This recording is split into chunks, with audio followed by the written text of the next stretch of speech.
Hello, welcome to Scrap Time. My name is Christine, and in this video, I'm going to show you the difference between the Crafters Workshop regular modeling paste and the Crafters Workshop light and fluffy modeling pastes.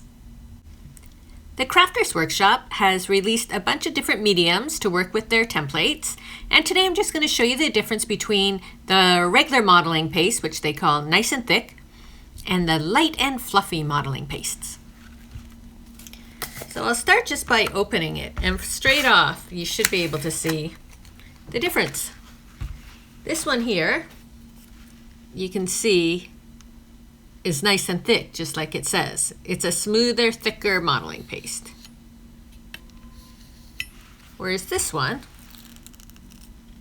is more like icing. It's very soft and light. I'm going to show you. I did a page with both, so you can see that the nice and thick one on the colored is a little brighter than the light and fluffy. We're going to do some tests shortly, showing you how they react with different mediums. But first I'm going to just show you how to apply it in case you haven't used modeling paste. This is the Gin Blossom template from the Crafters Workshop. And all you do is put your template down where you want. If you're new to this, you may want to tape things down. I do this often enough that I'm not going to bother. You just take some on the back of a palette knife, and then you spread it down. And I find once you start spreading this down, then your template sort of stays in place. So you just spread it over. And you want to keep rubbing it. You don't want it really thick. It doesn't need to be really thick. You just want it to fill in those crevices. I'm just going to do as much as on my knife here. And you can see that amount I had almost covered. This is like half an 8.5 by 11 sheet of paper. So it's larger than a card size that you would normally use. If you have some excess like that, you can just rub it off onto your back end and then close this up.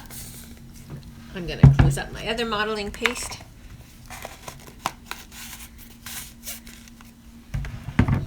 And then we remove our template and ta-da! So pretty! And then you can let it dry. Now you make sure you want to clean off your stencil so the paste doesn't fill in those marks, because once this dries, it's pretty much on there. I'm going to put that aside. So the other thing is, I'm going to show you ways today where you can put inks over top of this, but you could do this over, say if you had a really dark background, put white modeling paste over it, and that could be the final design. You don't necessarily need to cover it. So I'm going to put this aside to dry. I like to leave it for a while to dry.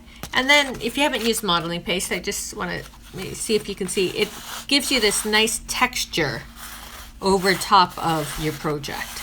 Modeling paste will go over acrylic paint, watercolor products, basically anything.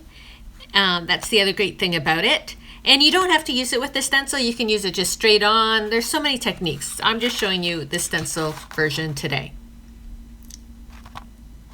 But you need to let it dry for a while, especially if you're putting mediums over top of it. So let's get to our testing. So here I have used the Distress Oxide inks on both of these cards. I went with the pink, red, and orange. This side here will always be the regular thick modeling paste, and this side is the light and fluffy. And you can see that the regular modeling paste held on to those inks more than the light and fluffy when you applied water. So I'm going to just reapply some of these colors just to show you again how this works. So just with my tool, I went over and I applied my inks. The other thing while I'm doing this I want to show you is that you can use these large templates on cards just by moving where that flower is. You don't always need to put the whole template on your card. So you can get some really nice designs by like shifting where the template sits. So on this one, I went straight on the middle, and here I went to the side.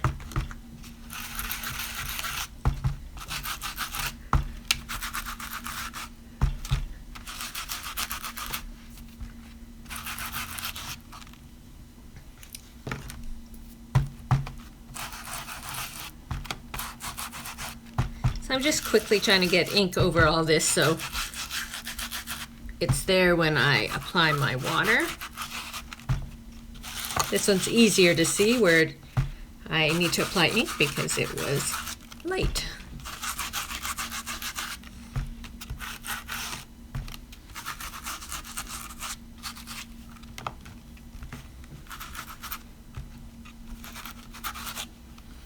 Okay, so I'm going to put my inks away. Now I decided to use the Oxide inks because it's the hybrid of the dye and pigment. If you just use the regular dye inks, more of the ink may actually come off. But the pigment is what sticks to it more. Now I just have some water here. I'm just going to spritz. So you can see I did it about the same. And then I'm going to put my paper towel over top and just give it a rub. You can see even through the paper towel some of that color coming off. And then if I go in and actually rub it more, let me spritz some water. So I just have water there. If I go in and rub it, you see on this one, it doesn't really come off so much. You'll get a little bit off, but color is still sticking to it. Whereas on this one, when I go in and rub it, most of it will come off. Now, when is a time you want it to come off is when you want to do a resist technique. So you want to put your modeling paste down, put inks underneath it, and then remove it. And it just gives you that nice resist. So it's two different looks. Here we have the texture with the color, and here we have that white popping out again. So again, neither is right or wrong. It just depends what it is you want. And both modeling paste will give you a different look. So then I did it with watercolor paint. And I started by painting it, and then I didn't really like how it looked, so then I sprayed it with Distress Stay Stains over top.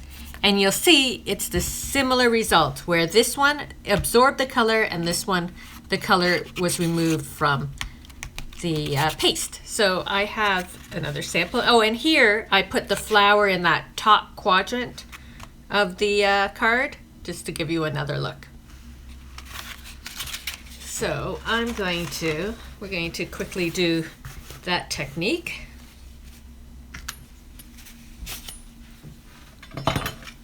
I have my two cards, and I use watercolor card for this, especially if you're using a lot of liquid. It's just my preference to card. It's a 5x7 card, but you can do this on an A2 card as well.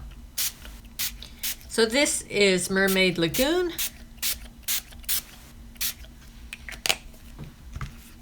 And this one is Squeezed Lemonade.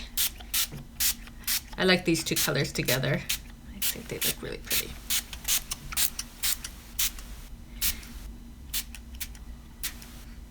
So I've put a fair amount of the spray on, probably more than need be.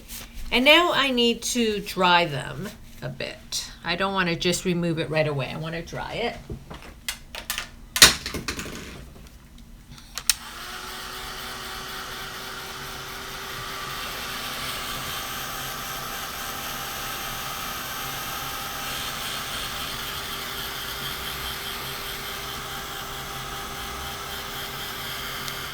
Now, if you have a puddle like this, you can just put a bit of a paper towel in like that, and it sort of absorbs up the color without really affecting it.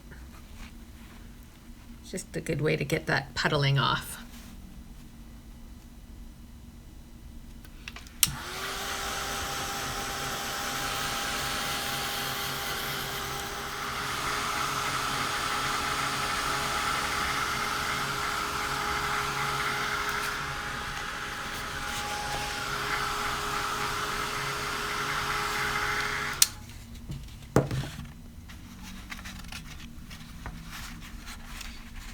So here we have our 2 cards dry. So this one here with the Gin Blossom is the regular molding paste, and this one with the Doodle Bloom is the light and fluffy. So straight off, the ink pretty much stays on. So if you just were to leave it like this, both of them will keep that ink on there. They're quite similar. This one may be a little bit more vibrant, but not by too much. They're pretty good. But let's give it a little spritz just to, because a lot of times if you're working with these sprays or that, you might reactivate it. And see what happens. So on the light and fluffy, when you spritz, it picks it up pretty immediately. So let's move my cloth around, and then on this one, on the regular one, when I do it, I'm getting some, but you're not getting that same brightness. Let's see if I put more. Yeah, a lot more has absorbed into the modeling paste than on the light and fluffy. If I wanted to, I could probably wipe away all that without too much effort.